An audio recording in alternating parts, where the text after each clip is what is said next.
Again. Okay, it's Friday night and I have a really cool beer in front of me. I'm so excited to receive this beer because I think it might be one of a kind. Anyway, up next is Around the Clock from Porterhouse Brewing Company.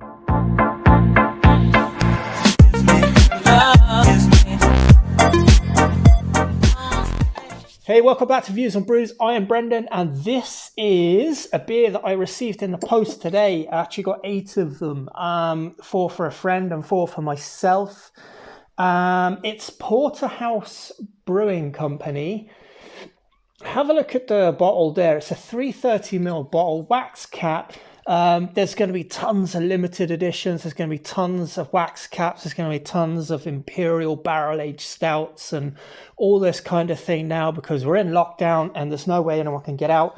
So what are you going to do? You're going to spend a whole load of money online on really expensive stouts and enjoy it just as much probably, but just maybe not with friends, because at the minute all we can do is Zoom calls and YouTube beer channels and all that kind of stuff. So anyway, these came today. I ordered them 2 days ago. They came straight away. The thing about this beer is a 330ml bottle. The thing about this beer is I think it may be or at least that I can find online, the only beer I've ever seen, and maybe it's the first beer that is brewed continuously for 24 hours. That's why it's called Around the Clock. Is a 12%, let's just read it properly, Imperial Irish Stout aged in Dingle whiskey barrels. So that is absolutely awesome. It's matured in bourbon and sherry barrels for 180 days. And has, I think you have 7 selected malts and 7 hop additions. And I can tell you what they are on the back. It's a bit smaller writing, but I can tell you on the back it says ale malt, crystal malts, chocolate malt, black malt, oat malt, brown malt, smoked malt, and roast barley. And the hops in it are Magnum, that'll be for the bittering, and East Kent Goldings. Well, that could be bittering as well, but I would imagine that's gone in later on. Now, when I say this is boiled for 24 hours continuously, it actually is the first beer that I've ever seen. Now, I've done a little research online and I looked up, I saw on Brewlosophy, there's links to a guy, or Brewlosophy himself was looking at Scotch, wee Scotch heavies, wee heavies done for 3 hours. I think he did a boil for 5 hours. There's a link somewhere I saw for a guy that did a boil for 7 hours. And then there's a link that was from 2010 on another page for a guy that did a brew for 9 hours. And he was mimicking, I think, something from the Gigantic Brewing Company. I don't know, but I couldn't even get onto the link because it was so old. The link was broken and there was only comments on the link. But I've never seen anyone. Let me know in the comments below if anyone out there knows of a beer that has been boiled for 24 hours. So I'm just going to read the back a little bit because it's actually important that we try to understand what they're doing here and why they've done it. So our desire at Porterhouse Brewing Company is to create beers of increasing complexity. It is the inspiration behind this brew. A mash bill of 7 different malts complemented by 7 separate hop additions was brewed continuously over the space of 24 hours. A whole day's brewing resulted in freshly emptied in an immense concentration of malt flavours. So I'll come on to that in a minute. The resulting beer has matured for 180 days in freshly emptied bourbon and sherry casks from the Dingle Distillery. The outcome is a rich, smooth, dark imperial stout, unlike anything else. Well, it may be unlike anything else. I noticed on the bottom of the bottle as well, I don't know if you can see there, just that it's very small writing, but it does say batch release number 1. That would suggest that they're going to make this one of their like signature beers, and maybe this is the first one. So I'm so excited to get it. The other thing to note is this bottle, because I bought 4 in a case, there's a case of 4. It worked out to €5 per bottle. If you buy them individually, they're €6. But €6 is nothing. It's so, so cheap. And I love Porterhouse Brewing Company stouts in general. So I just don't see how this can be anything other than perfect. Now, I'm outside in the granny flat. That's why I'm rubbing my hands together. I'm just going to readjust that camera. I think it's a little bit too low.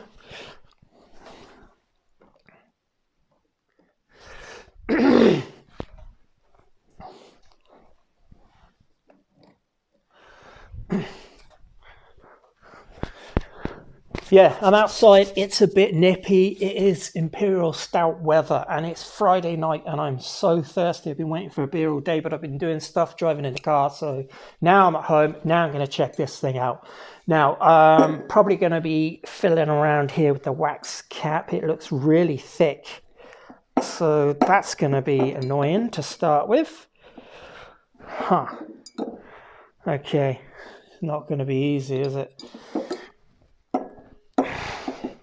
Go on, let me get nearly into it. Okay. Let's not break the bottle. Let me think about that for a second. And get the car keys.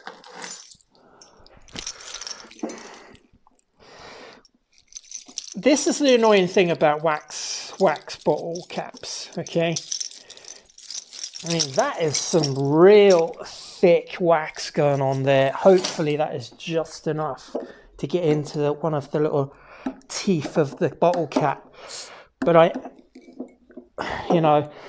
it's a lot of pomp and ceremony. It's kind of like, I think wax sealing. Now, look, wax sealing, we know that it's really, if you're going to put a beer down, it stops it oxygenating.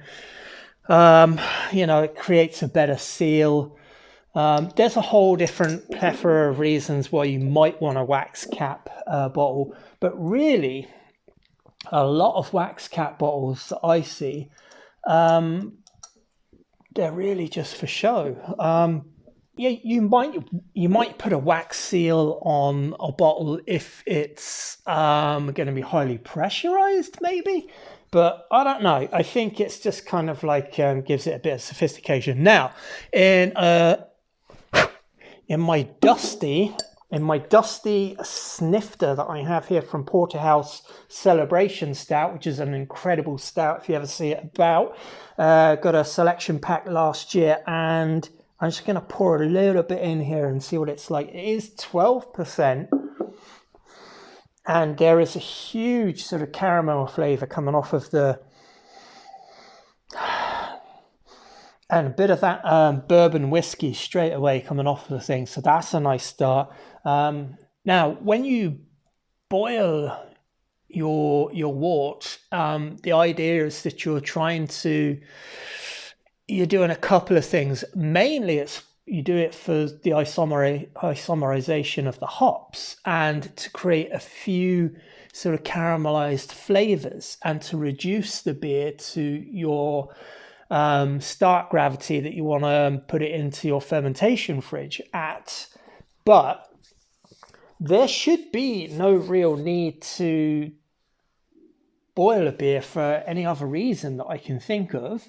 You're killing bacteria, of course. That is the main reason. Isomerization of the hops to get that bitterness, and the sterilization of the wort, and the reduction in liquid, which is the boil off that we all get.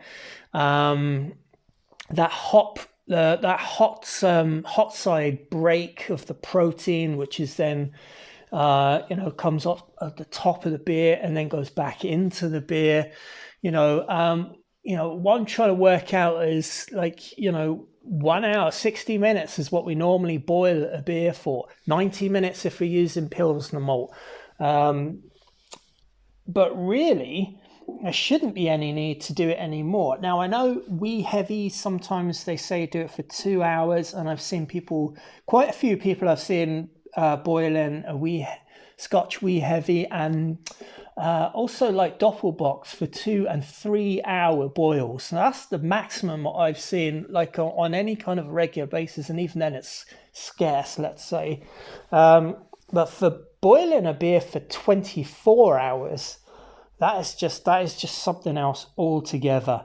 So why would you want to do it? Okay, so what I know about caramelization is that when you do that, there are amino acids and sugars in pretty much everything.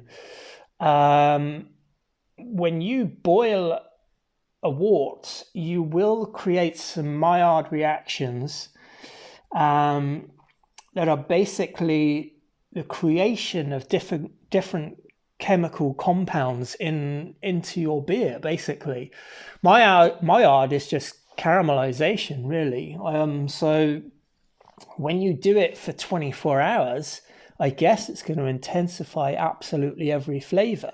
But does that translate into the finished product? We're going to see that now. Let's give it a little look-see anyway. It's 12%. I'm hoping for a sort of viscous beer with a decent head on it. It's a Finnish head, but it is fairly stable. There's a beautiful sort of complex, deep caramel flavor, aroma off the top of it, actually. So that's nice. And it really is, it's caramel. It's not like a Russian Imperial Stout where you get that sort of dark roasty chocolate, coffee, all those kind of tones of it. I'm getting a very sort of balanced sort of 60% caramel, 40% the casks that it was in, the barrels, dingle barrels, what are they? The bourbon and sherry barrels. So, but it really has a beautiful caramel nose on it. Really, really does. Okay, let's give it a go. Anyway, cheers, Slancher. Hope you're enjoying a beer.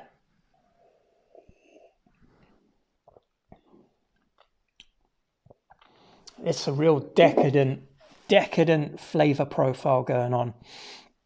Okay, so let's give it another quick go.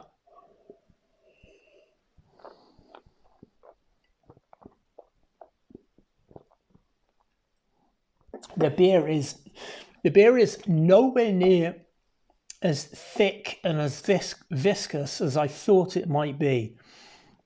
I thought when you're boiling a beer for 24 hours, obviously you're boiling off a lot of the water, leaving a lot of concentrated wort, basically. But I guess if they did that for 24 hours, they'd have to top it up with water. That's the only way that there'd still be beer there in 24 hours time.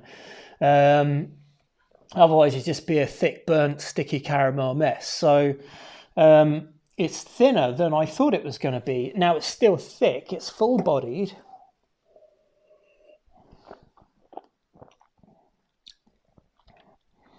But has a very refined sort of caramel, roasted malt, and careful amount of barrel aging to back that up. The profile of it is very balanced, is what I can see. I'm tasting recently a lot of barrel aged beers where you taste it and the first thing you get is that kind of bourbon spice, that really strong vanilla and coconut and spiciness to it, and it sort of overpowers a lot of the beer that was there to begin with. And then you wonder, that's the art of blending and barrel aging. You've got to get the timing right, and you've got to get the amount of barrel aging right, so that and if you're blending different barrels together as well, you've also got that to consider on top of it.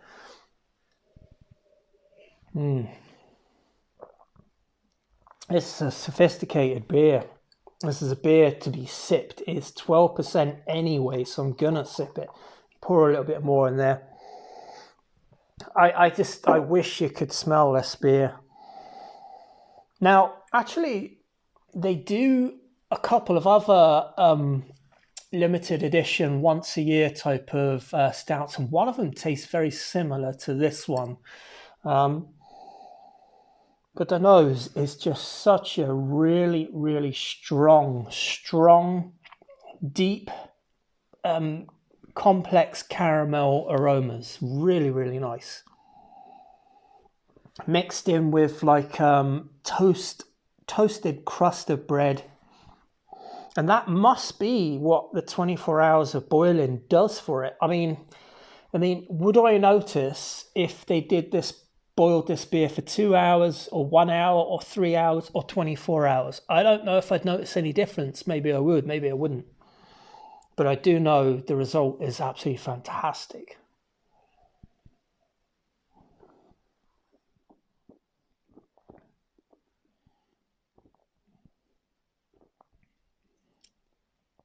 I really like the fact that they've got the timing right on the barrel aging. I think that's the caramel and the barrel aging are the two big takeaway points for this from this beer that I would say.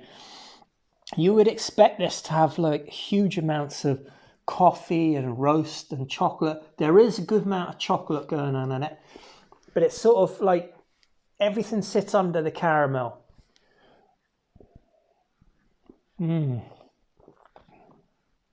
That's so nice. Yeah, I would say the more I'm sipping it, a lot of these, 10 or 12% stouts, you get a building up of the flavors that layer upon layer as you're drinking it. You start pulling out all those dark, rich molasses ideas, the dark, dried fruits. I don't want to say fig. It's not like fig at all. Maybe prune.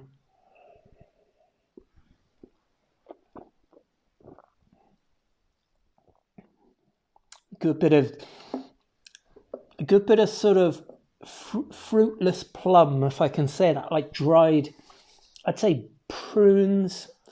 Yeah, I'd say prunes is the closest thing I can get in terms of the darkness. But really, that sort of shows you the black sort of sugary depth of fruit that's going on in the profile, rather than it tasting like anything descriptor wise in terms of dried fruit. It's kind of like just like a Christmassy feel to it, and a bit of a really decadent. It feels decadent to drink this beer. It feels like I don't want to drink too many sips of this too quick. And I guess the glass that I've got it in is perfect for that, because it really does. You don't get a lot in each mouthful unless you pour it all over your face.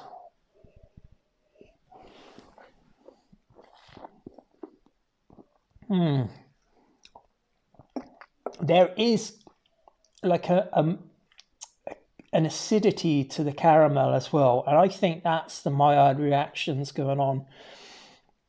Maillard basically is the fusing of the amino acids with the sugars to create different flavor compounds. So understanding and describing those compounds are quite a tricky thing to do. In the best way to say it is it's kind of nuanced and complex, which is very easy to say, but it doesn't translate enough for you guys. But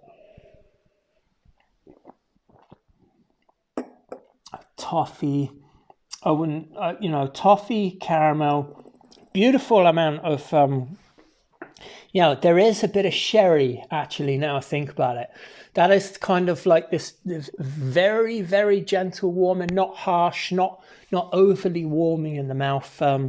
Just a very, very supportive barrel aging. I think it's fantastic. I could go on about this for a long time. I've got a giveaway to a friend, and I've got 3 more.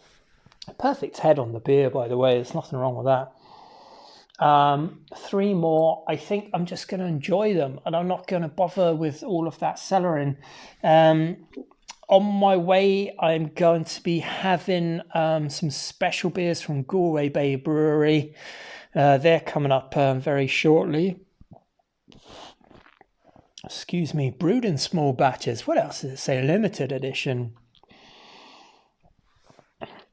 It's beautiful.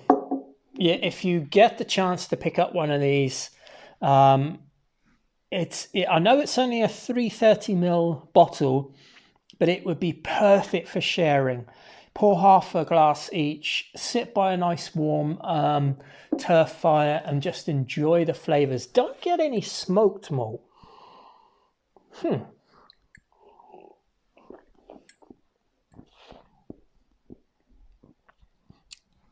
Get the bitterness, get that viscosity. There is some warmth from the alcohol. Very, very controlled, very smooth. The oats in there are keeping it silky. Oh, it's just it's one of those really perfectly balanced beers. I love it. I absolutely love it. And I think it's one of those beers that's going to grow on me as well. Around the clock, Imperial Irish Stout, aged in Dingle whiskey barrels, bourbon and sherry barrels. Ireland's brewing some crazy good beers right now. Let's see what you think of this.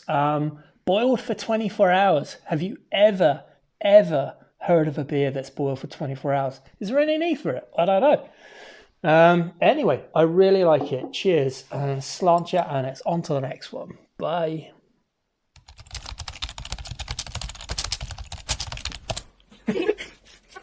And then